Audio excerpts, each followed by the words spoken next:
Shadracom TV.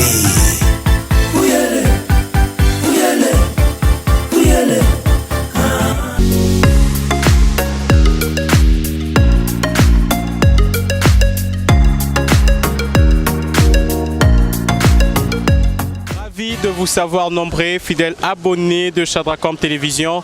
Bonjour et bienvenue dans ces nouveaux numéros des questions de savoir, une émission qui vous est présentée par Michel Kaboula.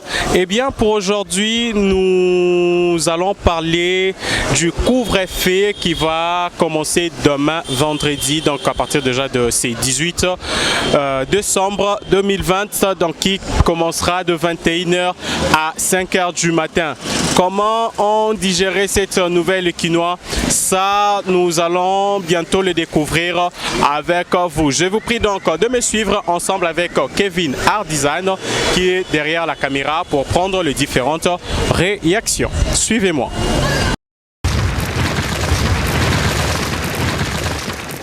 Voilà, fidèles abonnés de Shadracom Télévision, nous allons prendre la réaction d'une personne que nous avons trouvée ici. Donc, il est là juste à côté. Ndekombote. Mbote Ndeko. Komona c'est le chauffeur Yasakomi.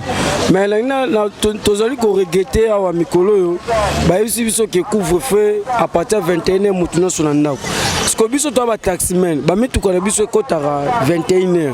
Na vie pe ba embouteillage en Congo, embouteillage le kino makasi 21 vraiment est possible donc et aussi maté pour biso ba chauffeur et to kota mituka na biso ezaka 21 parce que on peut 21 on a bato uta ba misala net bato uta ba kingasan tiba kenaka na bazanu na ba retour na bango ba embouteillage ezaka makasi ko to muto kanga mananzela azongi ndako 22 faut ba kanga na ebité mokonza moka Fati Beto azui na mesure mais mesure batanga ta moi 23h vous comprenez 23h ne mutu nyonso akoko ozana na palais wala za likamute ndeti biso ne ba chauffeur surtout na biso ba chauffeur po biso ne ba tokumba rabino même na président république biso ba tokumba biso ba chauffeur tozonga retard ba mutage na mboka makasi batika makamuana soki 0h ne 23h là ça va on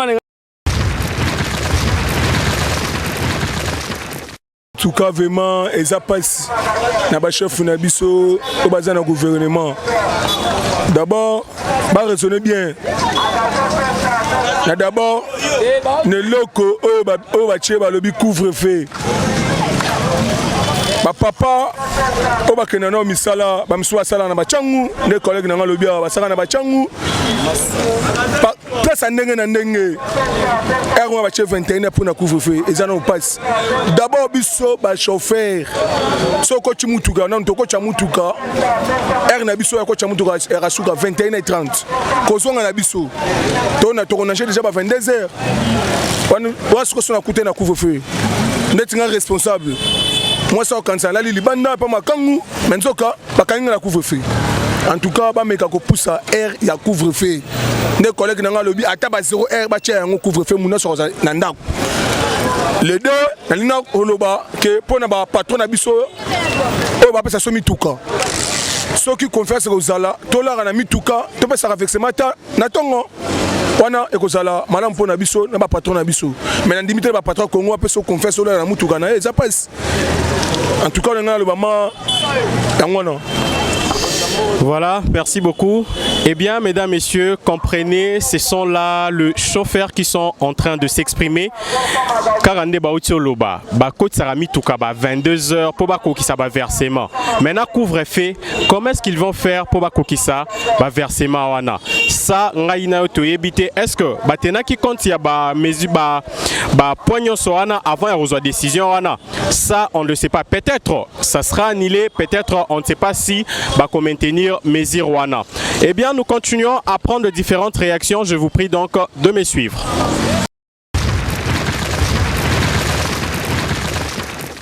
Eh bien, mesdames, messieurs, nous continuons à prendre les différentes réactions et ceux qui parlent beaucoup plus, ce sont les chauffeurs parce que on n'est pas victime, il y a couvre-feu. Est-ce que ça va versement na bango ngana to éviter. Donc bango ba opé ça baroloba, c'est que ils en pensent par rapport à ces couvre-feu qui commencent déjà à partir de demain vendredi à 21h. Papa Mbote. Mbote monsieur. Comment on papa? Comment on est papa Steve? Papa Steve, kota la caméra. Yebisa bande konyo so bazolanda yo pe mkonzi mboka olanda yo. Couvre-feu zo banda lobby yo za chauffeur. Impression na yo par rapport ya couvre-feu ko banda lobby.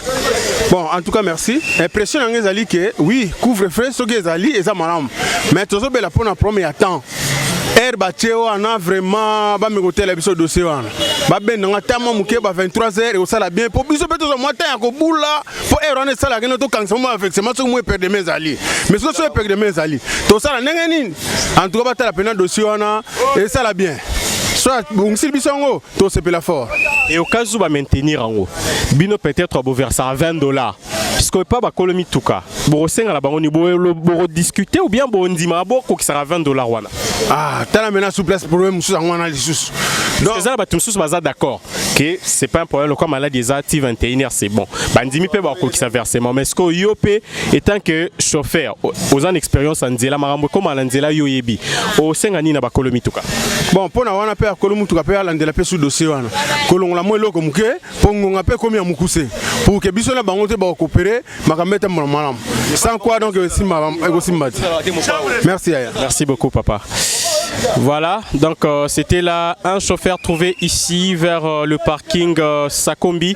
Continuons, suivez-moi à prendre d'autres personnes, donc je vous prie donc de me suivre.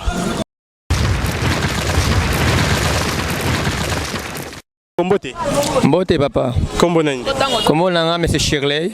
Oui monsieur Shirley. Twingtozwa réaction na yo par rapport ya annonce basala kike couvre-feu zo banda lobby le 18 à partir à 21h. Yo étant que motard, peut-être au salara au kokisa versement ba 20h 21h petit okoti saka moto. Nyonso anatang ba annonçango comment est-ce que au digérer nouvelle eau pe au sengani na mokonza mboka.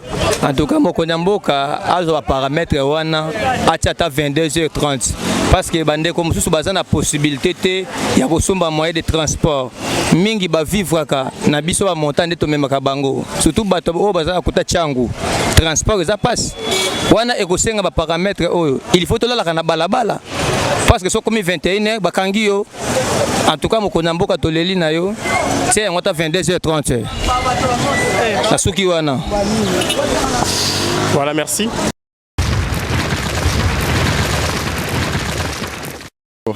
On t'appelle comment? Richard. Oui, Ndeko Richard. Impressionne par rapport à couvre-feu au Ezo Banda Lobby vendredi na 21h. Yo étant que moi Namboka, peut-être aux coopérants? Oui, na coopérant na Lukambo.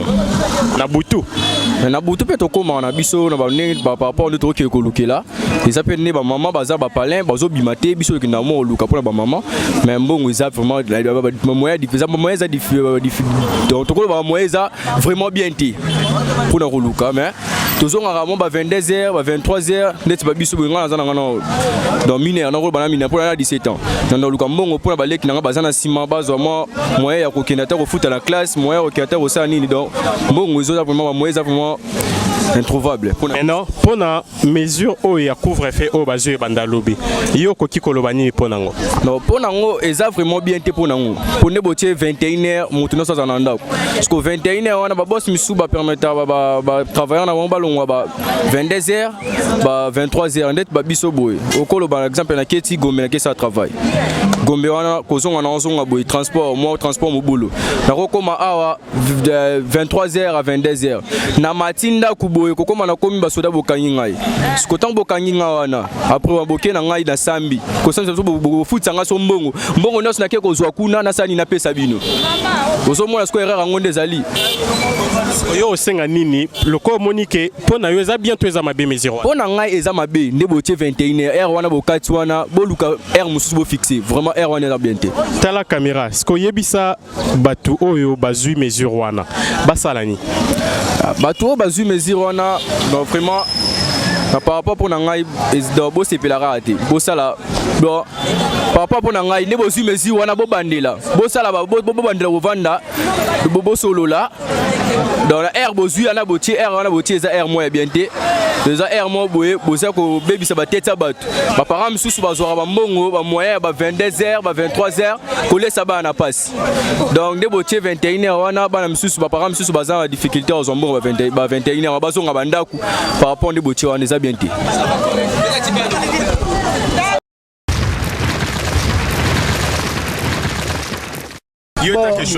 Réaction nanga ya couvre-feu ezo banda lobby etake chauffeur na kosenga kaka batiela biso nde FARDC la policité na sepel nanga nango me batiela biso nde FARDC la policité comme nanga nzuzi na vai na ngalima na suki nanga na lobby nanga belete. OK, merci beaucoup.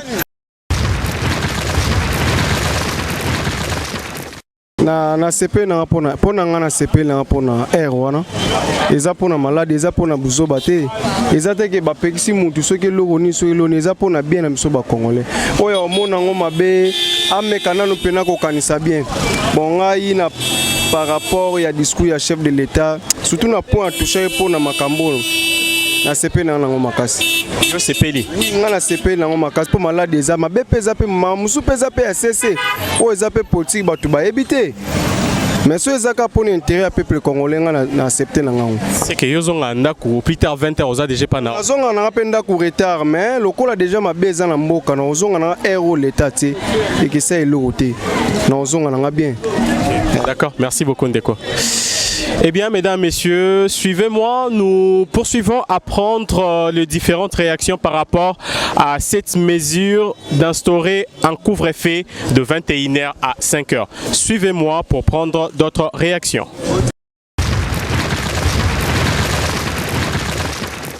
Okay. Ndekombote. Couvre-feu Zobanda Lobby. Yo étant que chauffeur, osa pour ou contre? Osa contre. Pour Nani. Papa. Ah ouais, on est liboso. Tobo ite oui, chef de l'État a tiré couvre-feu. Mais le liboso, ton nom a banzelate. Surtout monter sur la biso na 4. Bambouteillage na 4.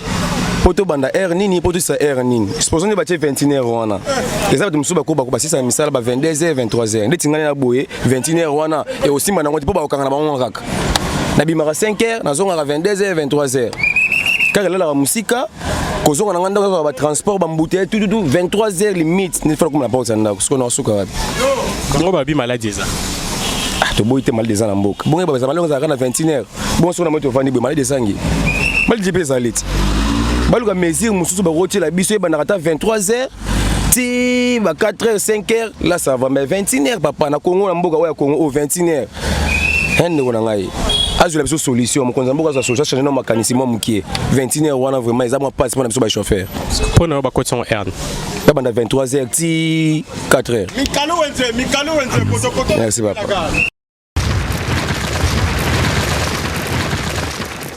Ya Ndeko Azali Mupandi yepe akoloba nama munanu ya couvre-feu et ensuite ce qui a reglissé un mot par rapport ya tracasserie routière wana ezo dépendre nae Ndeko Mbote. Mbote chef. Kombo nani? Kombo nanga Mandela. Oui Ndeko Mandela. Lilobani nyoko loba pona mituna o mibale.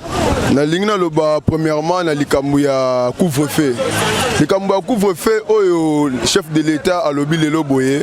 Ezo sala passe pour la nine. Tous on a un problème à casse na kati ya ville ya Kinshasa ya embouteillage. Ya embouteillage. Et ça na batu mususu basi sara musala 19h. Mususu basi sara musala 20h. Ce qu'on a ba soti muto o eze belé na ville ya Kinshasa. Na ba embouteillage wana ezala embouteillage mususu okoya na embouteillage 20h. Hotel na Gombe na boulevard na 20h. Oza na boulevard ti 21h 22h ozobima. Si OK na ndako parfois otika ka mutuka na garage ou bien otika mutuka na la police. Si otika mutuka na la police, ti OK na ndako makolo ou bien ozo moto. Omoni que président de la République a sali logo moko boye oyo. Les autres pesa biso na biso ba peuple na ye. Les autres biso na moi erreur moko boye. Tozo ko baraka na kokende to souffrir, zande tozo souffrir. Po ndeti na kobula to préférera mingi moi wana ti butu wana to luka moi vexement pour bambouteillage eleki trop basoti mutu est-ce que azo peu opportunité ya ko fongola nanu basoti mutu ava banda nanu makambo il faut afongola no basoti mutu nanu o eza na ville ya Kinshasa de créer embouteillage pour ce que fongoli yango te oyebi ke ekokoma ke peuple congolais azoto samibe kwa chef de l'état te wana pe apesi ba policier shida policier ozwa shida tandis que okozala na mukanda na yo ozala makambo nyonso normal oyo okoki kolakisa bango boye mais preuve non normal ke na witi boye na sali boye bakoyoka yo te po biso lelo bamikanda tokoma otambola nango même permis même carte électeur ezala nango epa na bango eza important te yango na linga na loba na chef de l'état azwa nanu précaution opportunité ya kofongolela biso basoti mouton esila nyonso po embouteillage esila toyeba mpe po kobula na moi ezalaka tout passe okolongwa ande toza boye na sakombi okezando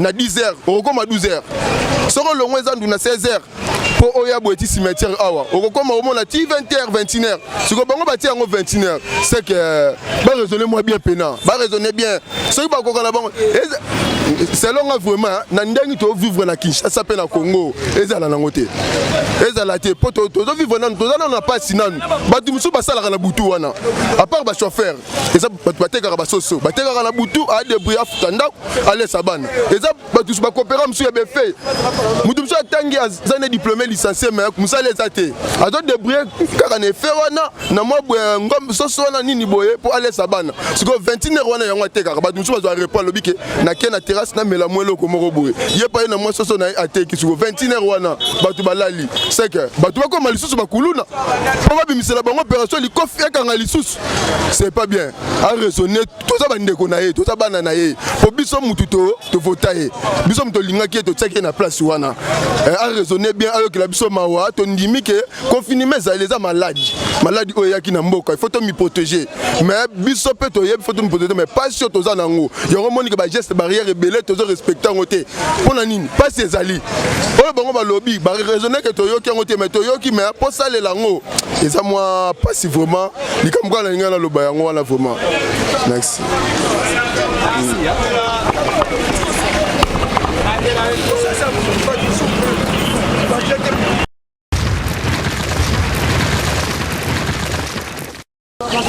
Bonjour.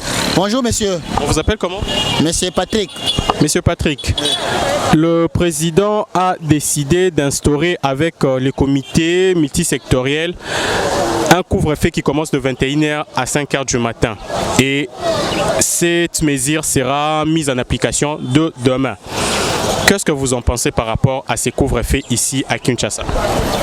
Bon, par rapport à notre réalité congolaise, ça va justement poser problème. C'est une mesure préventive, voilà. Cette mesure préventive devait aussi tenir compte de nos réalités, de la situation conjoncturelle congolaise, voilà, c'est un peu ça. Mais bon, si vous essayez un peu d'interviewer bon nombre de populations congolaises, vous allez justement parler aussi, avoir le même avis que moi. Et cette mesure vraiment ne tient pas compte de la situation conjoncturelle congolaise. Donc c'est une mesure qui sera vraiment qui va encore compliquer la situation donc, financière et ménagère congolaise. Voilà, c'est un peu ça. Donc, vous pensez que ça ne va pas aller ces décisions? Voilà. Bon, ça ira puisque aucun homme n'est vraiment au-dessus de l'État. Puisque l'État décide, mais ça va justement déstabiliser les familles. Puisque vous voyez, avec la Covid-19 ici, voilà, il y a des familles qui sont vraiment dispersées, voilà, qui ne vivent plus ensemble. Voilà, ça déstabilise la population congolaise. Donc on doit un peu voir dans la mesure possible comment gérer ça autrement, même avancer l'heure si possible. 23 ce serait mieux, 21h ce serait très tôt. Il y a des gens qui sortent et qui reviennent même à 21h. Voilà. Nos transports ici posent problème. Et l'État même ne parvient pas aussi à gérer, ne contrôle pas aussi les transports. Voilà. Donc voilà, vous pouvez rentrer tard, vous allez croiser les policiers qui donc vont aussi désorienter la mesure de l'État. Voilà, tout ça sont des problématiques et l'État devait un peu voir dans la mesure possible, chercher un peu à régler dans la mesure possible. Voilà, c'est ça. D'accord, merci beaucoup. La file d'abonnés de Chadracom Télévision, tozo continuer, tozo koba kozwa ba réaction ya batu par rapport ya couvre-feu oyo ekobanda mokolo ya lobby vendredi. Touti pas ba chauffeur, touti pas ba motard, sika awa toye pas bateka misuni, bateka ba poulet mayo, bateka ba cuisse. Bango bateka mingi na butu. Kop na bango banda mingi butu. Par exemple, batumsus peut-être na moya za na musala, mais soki uti musala azongi, azana posa ya kolia, moi soso, moi na nini na butu. Siko bango pe bateka mingi na butu. Bako s'en sortir nenge nini. Tozali bongo na moko oyo azali mutumbi munene awa na esika oyo voilà na Sakombi, na quartier Sakombi, donc ye azali bongo mutumbi munene. Tozo pe réaction na par rapport ya couvre-feu oyo banda lobby. Ndeko mbote. Mbote ndeko. Kombo nani? Kombo na Makulongo Remi. Ndeko Remi. J'espère que yoka ki ba bi couvre-feu au banda lobby. Toyoka ki mais na lukamunde ba lobby ki ba autorité na loi na vraiment mais biso par rapport à ba tout vivant na auto du jour.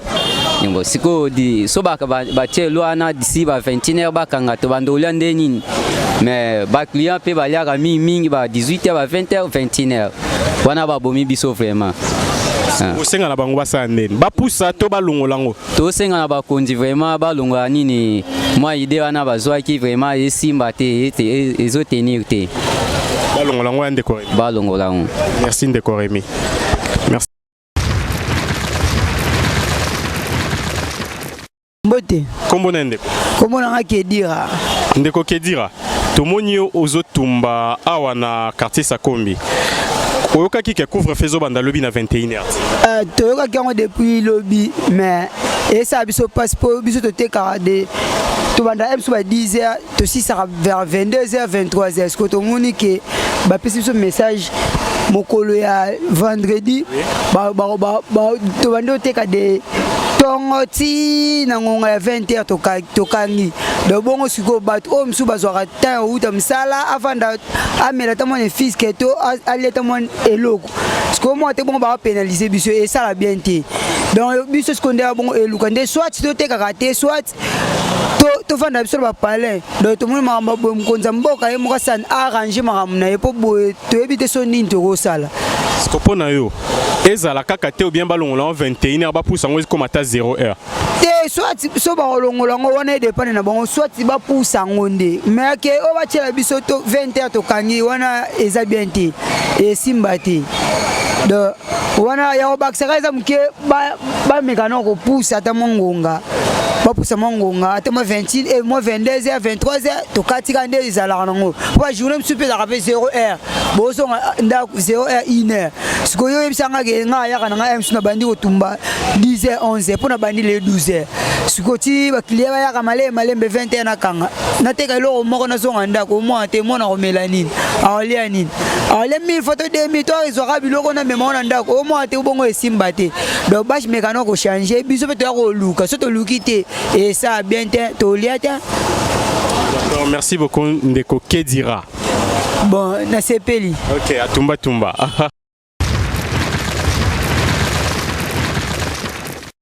Mbote papa. Kombo nani? Kombo na nga tumba tumba, il n'y a pas de ce métier. Musala sala na tumba posona de nona quiz. OK, atumba tumba. Okoye bisabiso couvre-feu zo banda lobby mais yo to ebike bino boteka mingi na butu ba client ba mingi kolia mingi na butu. Mais ce que couvre-feu zo banda na 21h. Yo étant que tumber lukara mongo na butu. Oza pour contre mesure wana. Nada pour. Oza pour bakanga 21h couvre-feu bandi.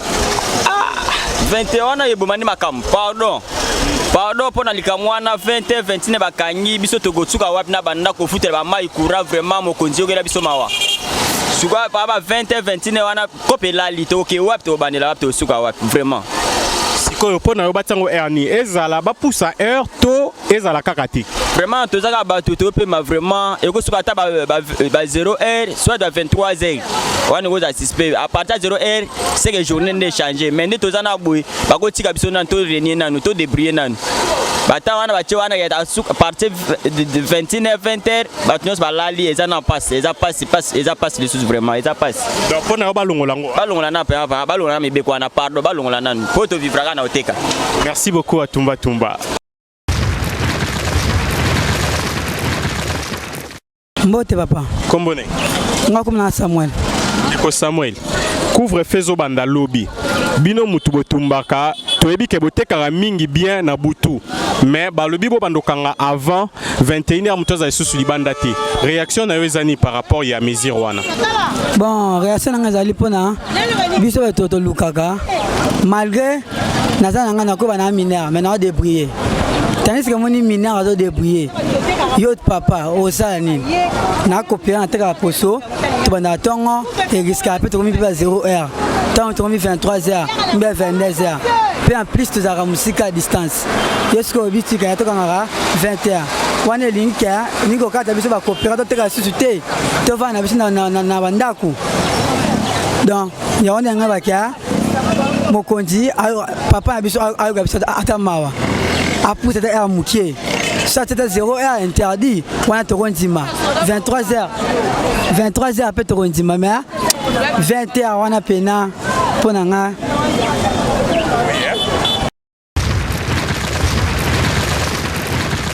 Ça n'est fini pour ce numéro de questions de savoir qui vous a été présenté par Miché Kaboula. Merci à vous de vous abonner, merci aussi de liker, merci de nous laisser un commentaire ou une suggestion. Les rendez-vous est pris prochainement et surtout n'oubliez pas, abonnez-vous massivement et Dieu ne manquera pas à vous bénir. Quant à moi, je vous retrouve prochainement et bye bye.